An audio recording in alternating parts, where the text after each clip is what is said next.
Chapter 19 Pillar Island.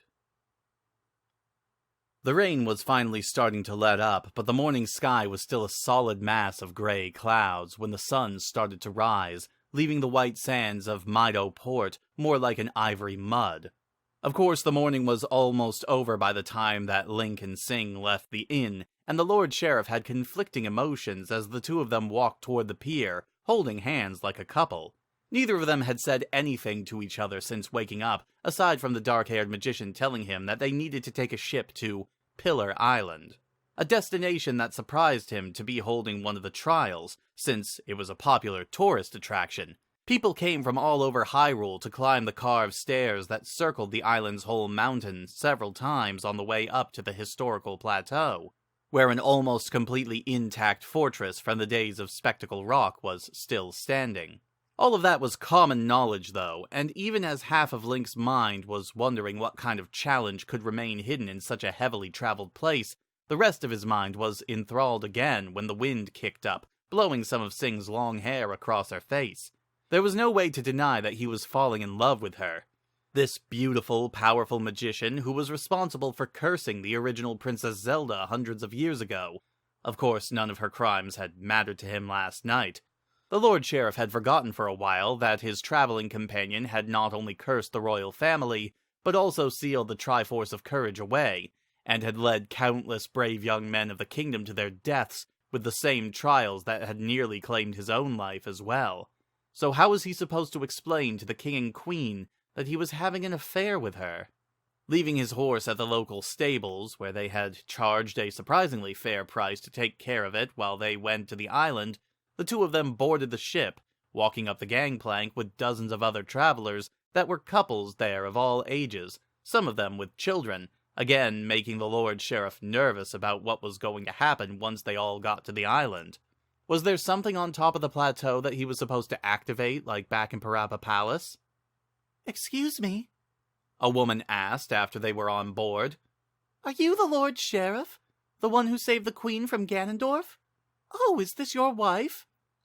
"We're not married, no," Sing answered for him after he stuttered at the last part, moving closer and putting her arms around him.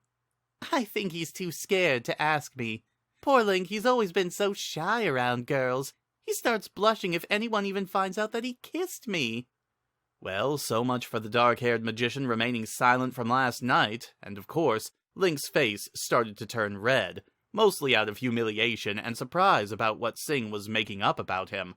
Any protest about this would have just added credit to her story about him being scared of women, so he was forced to stay silent while the two women giggled about it, while the other assured Sing that her husband didn't have that problem. By the time the conversation between them had ended, the gangplank had been pulled back onto the ship, and they were on their way to the island, leaving the two of them mostly alone as everyone gathered into their own groups. "Do you have to humiliate me like that all the time?"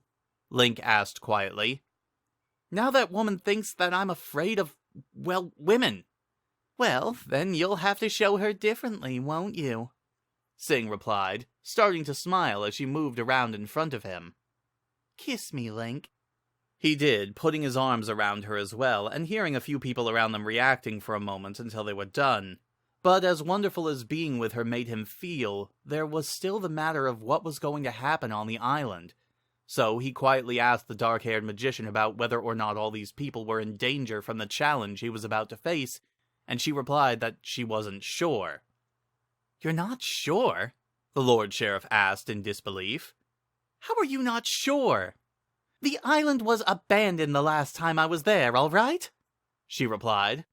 "No one had set foot on the place since Spectacle Rock was built, and suddenly everyone in Hyrule wants to take their husbands there to what? Climb a bunch of stairs and see an old fort? I can think of so many other things I'd rather be doing with a man." One thing that made Link feel a little bit better about her rantings was when the dark-haired magician revealed that they were not going up to the plateau with all the others. Instead, once the ship docked about an hour later, the two of them snuck away from the rest of the group that headed for the stairs, moving around to a narrow path that skirted around the side of the island. The walking surface was incredibly narrow, meaning the two of them had to keep their backs against the rock wall, slowly sidestepping as the path curved upwards, high enough to where they could not climb back up if they fell down into the ocean.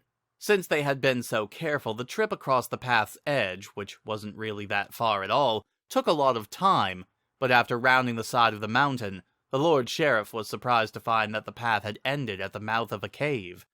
About twice as tall as a man and about 3 times as wide, the mouth was hidden in the surrounding stone so well that only someone who used the narrow path would have found it, and there was no light coming from inside.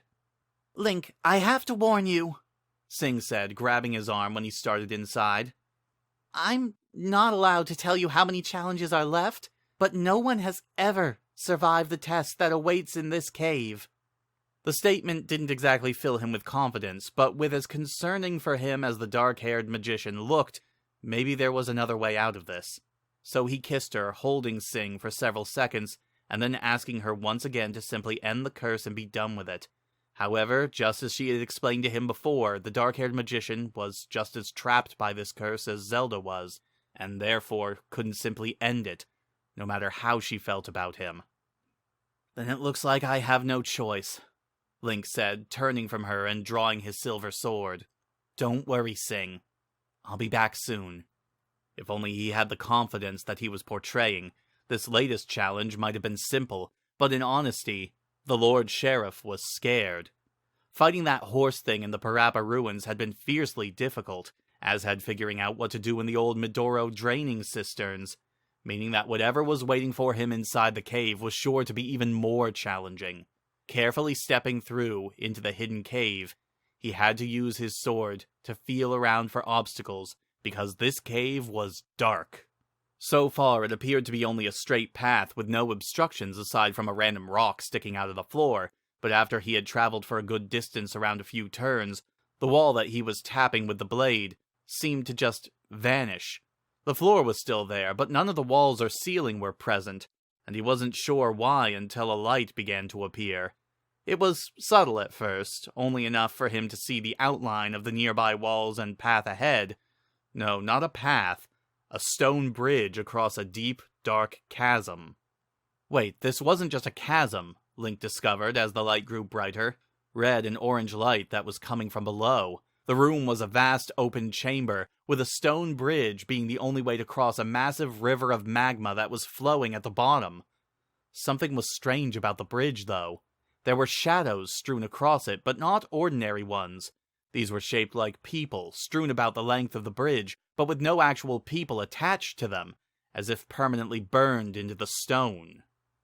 "Hello there," a deep and powerful yet polite voice said from nowhere. "And who might you be?" I am Link, Lord Sheriff of Hyrule," he answered while looking around for the source of the voice. "I have come to face this trial in order to reclaim the Triforce of Courage and break the curse on Princess Zelda." The voice chuckled a bit in response before suggesting that he leave the cave and never return, and suggesting that he instead simply visit the fortress on top of the island's plateau, as the view was quite lovely this time of year. With a final comment that it was all back the way he came, the voice started to fade away, chuckling again, while the light being given off by the river of magma started to dim back down as well. "I am here to break the curse and save the kingdom," Link yelled, holding up his sword. "Now come out and face me!" The dimming of the light stopped, and then it began to intensify once again, growing even brighter than it had been at its previous height, raising the temperature of the chamber until the Lord Sheriff started to sweat. Then there was movement. Something from below, a shadow at first, but then coming into view as it rose up from underneath the bridge. And up, and up, and still up until its head nearly touched the chamber's roof. It was a serpent, bigger than anything Link had ever seen in his life, with glowing yellow eyes and smoke coming from its mouth, while its long neck stretched back down below the bridge until it couldn't be seen against the magma's light. "Rude and impetuous, like all the others," the serpent said, smoke and flame coming from its mouth as it spoke. "Well, Link, Lord Sheriff of Hyrule, I am Barba, and this is my domain in which you now stand.